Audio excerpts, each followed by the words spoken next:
لا حول ولا قوة إلا بالله العلي العظيم اعوذ باللہ من الشیطان الرجیم بسم اللہ الرحمن الرحیم الحمد للہ رب العالمین والصلاة والسلام علی اشرف الانبیاء والمرسلین سیدنا و نبینا و شفیع ذنوبنا و طبیب نفوسنا مولانا مولا الکونین امام المشرقین والمغربین جد الحسن والحسین حبیب الہ العالمین بالقاسم محمد وعلى آل بیتہ الطیبین الطاہرین المعصومین المظلومین المنتخبین المنتجبین اما بعد فقد قال اللہ تبارک و تعالی فی القرآن الکریم وهو اصدق القائلین وقولہ الحق بسم اللہ الرحمن الرحیم انا انزلناہ فی لیلۃ القدر۔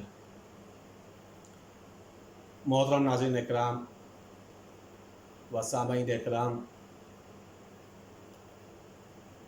آج رمضان مبارک کی آپ 17ویں تقریر سماعت فرما رہے ہیں۔ کل کا دن 18ویں رمضان ہوگا اور شب 19 رمضان مبارک ہوگی۔ کل کی جو تاریخ ہوگی وہ کئی معنوں میں اہمیت کی حامل ہے۔ ایک پہلی شب قدر ہے، شب 19 رمضان مبارک۔ دوسری بات یہ ہے کہ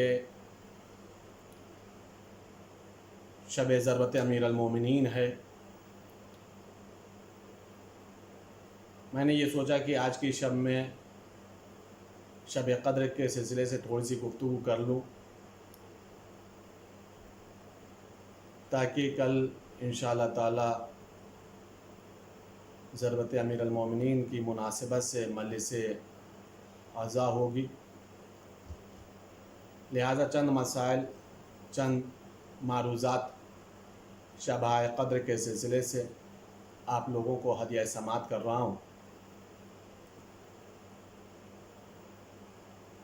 مہینوں کی بہار رمضان مبارک ہے۔ رمضان مبارک کی بہار شب قدر ہے۔ شب قدر 3 ہیں، شب 19، شب 21 اور شب 23 رمضان مبارک۔ یہ تین کی تینوں شبیں جو شب قدر کے نام سے منسوب ہیں، یہ اہم ترین شب ہیں، اہم ترین راتیں ہیں۔ اس کے سلسلے سے معصومین نے بہت زیادہ اپنے چاہنے والوں کو توجہ بھی دلائی ہے، رغبت بھی دلایا ہے، اور عبادتوں کی طرف، اعمالوں کی طرف خاص طور سے متوجہ کیا ہے۔ شب قدر میں کرنا کیا ہے، شب قدر کو کیسے گزارنا ہے؟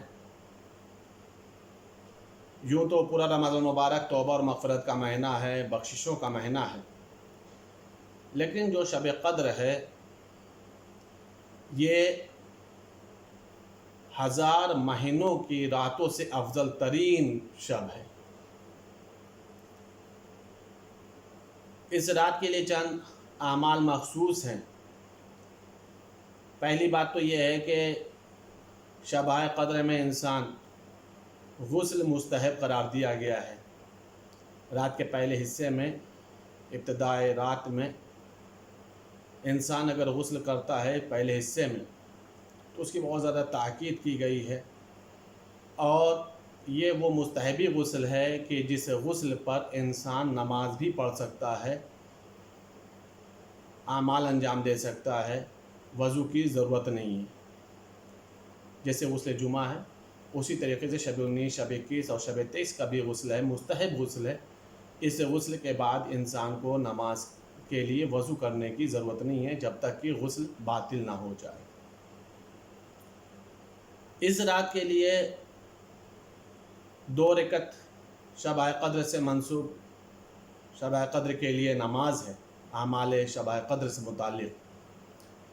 دونوں رکعت میں 1 مرتبہ سورہ الحمد ہے، اور 7 مرتبہ سورہ اخلاص، جسے سورہ توحید کہا جاتا ہے، وہ پڑھنا ہے۔ بعد نماز 70 مرتبہ استغفر اللہ و اتوب الیہ کہنا ہے۔ معصوم کی حدیث ہے معصوم فرماتے ہیں کہ جو شخص یہ عمل انجام دیتا ہے وہ مصلی سے اپنی جگہ سے اٹھ بھی نہیں پاتا کہ خداوند عالم اس کو اور اس کے والدین کو بخش دیتا ہے۔ آج کی شب کے لیے یعنی شبہ قدر کے لیے زیارت امام حسین علیہ السلام اور شبہ قدر کی ایک مخصوص زیارت بھی ہے جسے زیارت امام حسین ہے، چونکہ مولا علی یا امام حسین علیہ السلام سے مخصوص کئی زیارتیں ہیں تاریخوں کے اعتبار سے، دینوں کے اعتبار سے، اسی طریقے سے شبہ قدر کے لیے بھی زیارت امام حسین علیہ السلام ہے، ایک مخصوص زیارت۔ معصوم فرماتے ہیں کہ جب انسان زیارت امام حسین کرتا ہے یا زیارت امام حسین پڑھتا ہے شبہ قدر میں، تو خداوند عالم آسمان سے ندا دیتا ہے کہ میں نے ہر زائر حسین کو بخش دیا ہے۔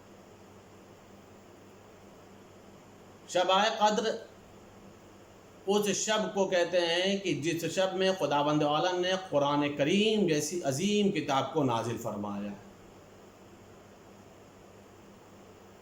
اس تاریخ میں قرآن مجید کے ایک اعمال ہیں جو شبہ قدر میں ہے، شب 19 اور شب 21 اور شب 23 میں، اس کی بھی بہت زیادہ تاکید ہے، اس کو بھی انسان انجام دے، اور الحمدللہ لوگ انجام دیتے بھی ہیں، عمل کرتے بھی ہیں۔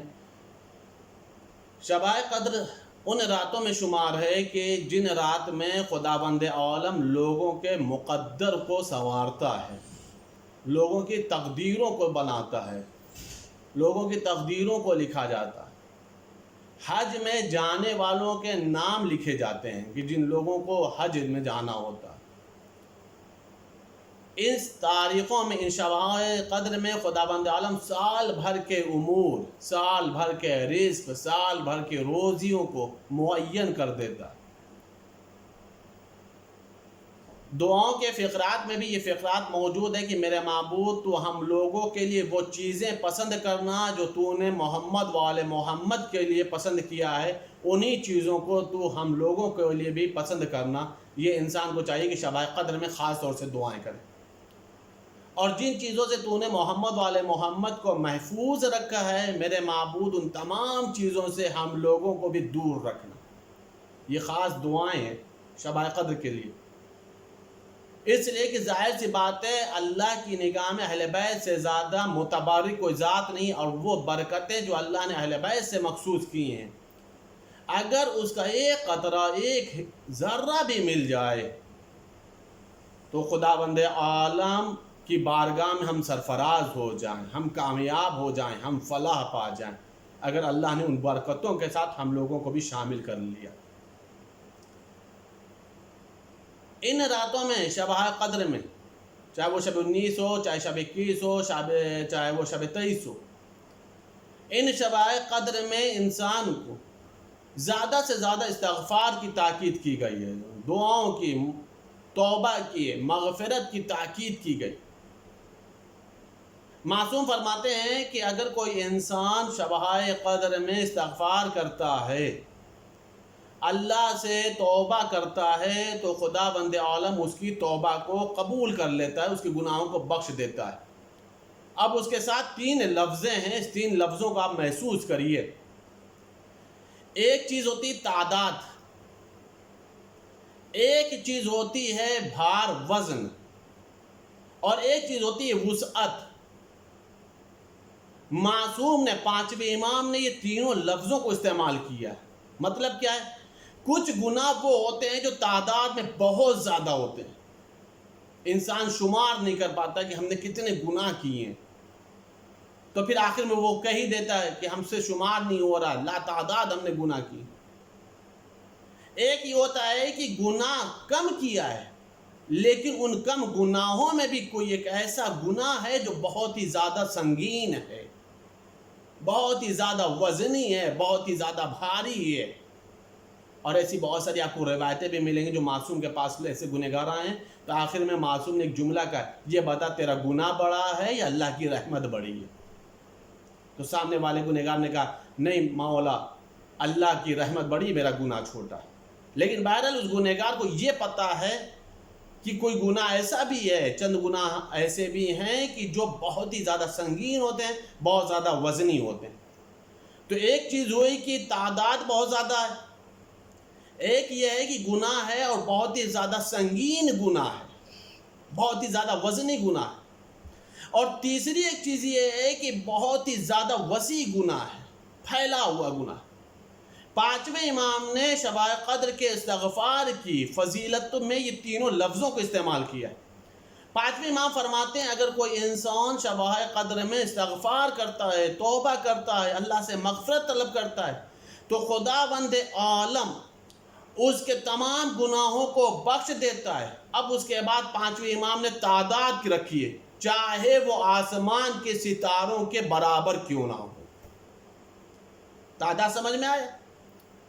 جیسے ایک بندہ خدا آسمان کے ستاروں کو شمار نہیں کر سکتا، نہیں گن سکتا، پانچویں امام نے وہی مثال دی، جیسے تم ستاروں کو نہیں گن سکتے ہو، ویسے شاید ممکن ہے تم اپنے گناہوں کو بھی نہ شمار کر سکو، نہیں گن سکو، لیکن اگر شب قدر میں تم نے استغفار کیا ہے تو خدا بند عالم اتنی کثیر تعداد میں بھی اگر تمہارا گناہ ہوگا تو اللہ بخش دے گا۔ اس کے بعد پانچویں امام نے کہا یہ ہو گیا کثیر گناہ۔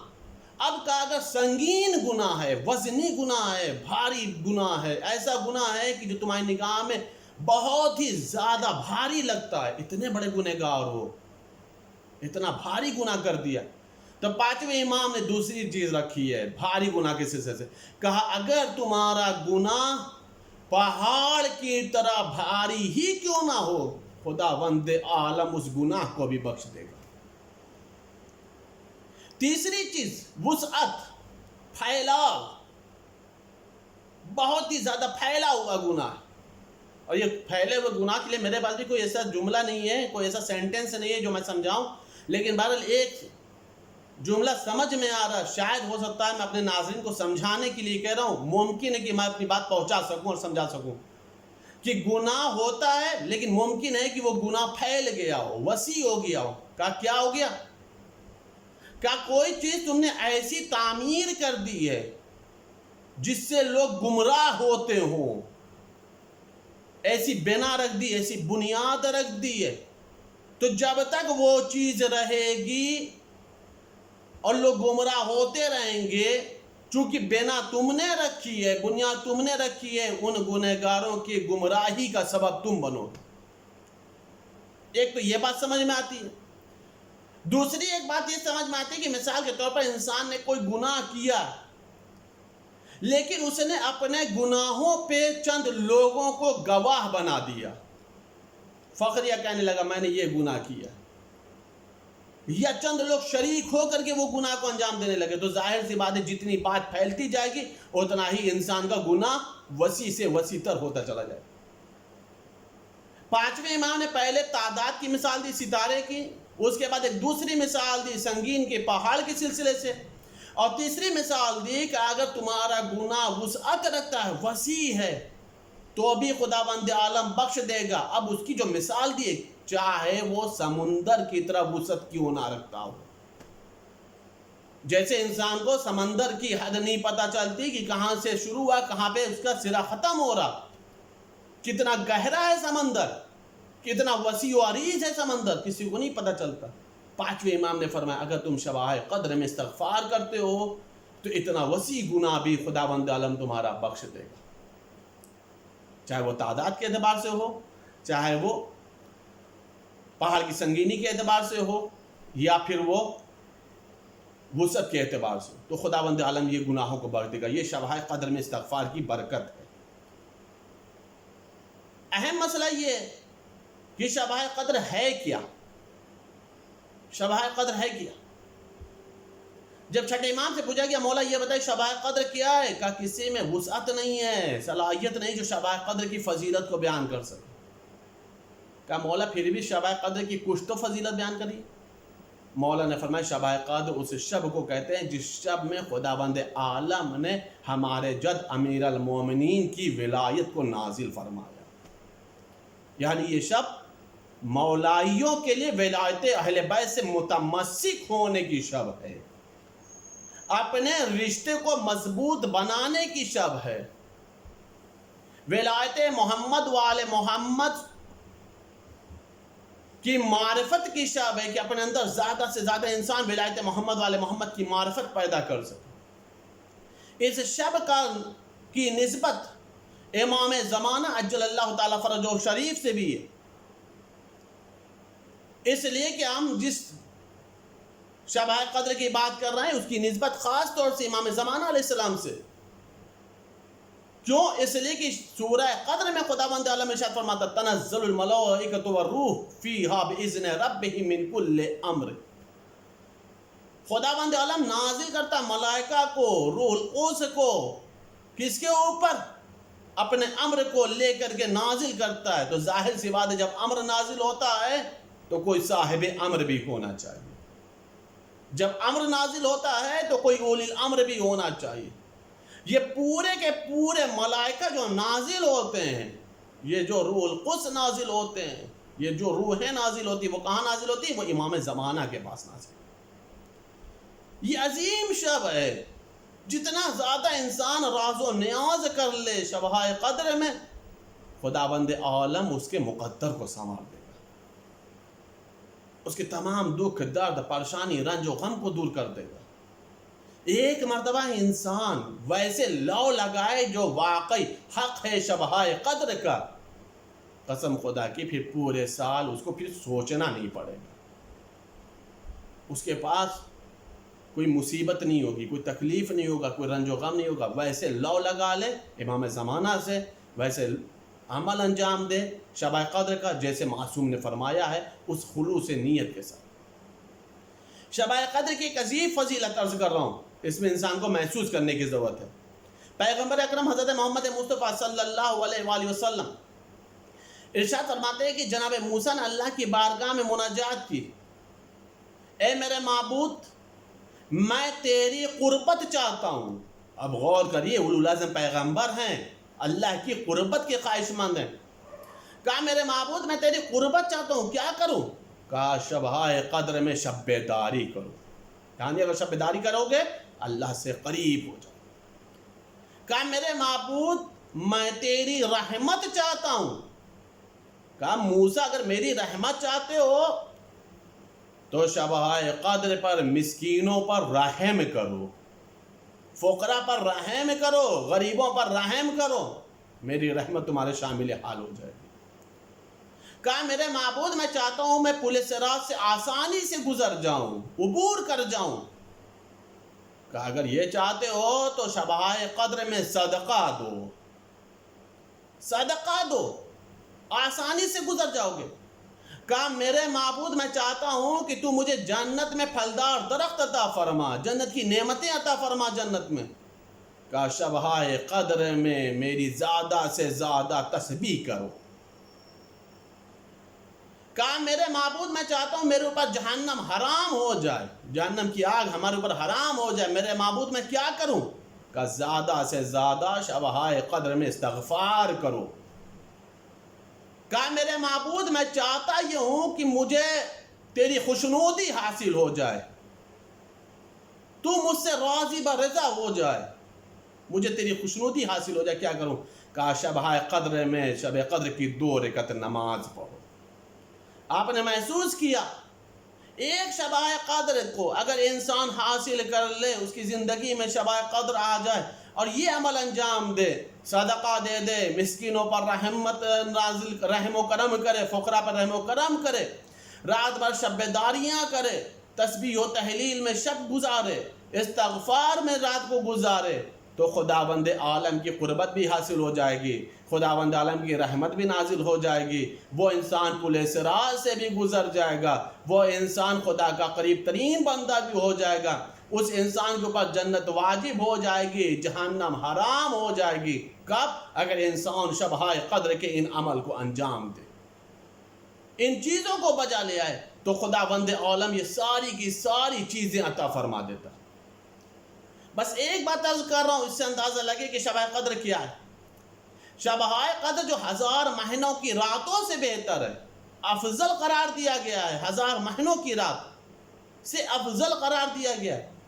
یہ صرف اور صرف رات 1000 مہینے سے افضل نہیں ہے، شیخ عباس قمی نقل فرماتے ہیں کہ اگر شب قدر میں ہر عمل انسان کا 1000 مہینے کے عمل سے افضل ترین عمل، ہر عمل 1000 مہینے کے عمل سے افضل ترین عمل ہے. مثال کے طور پر اور دنوں میں 2 رکعت نماز پڑھا شب قدر سے ہٹ کر کے تو وہ 2 ہی رکعت نماز کا ثواب ہے.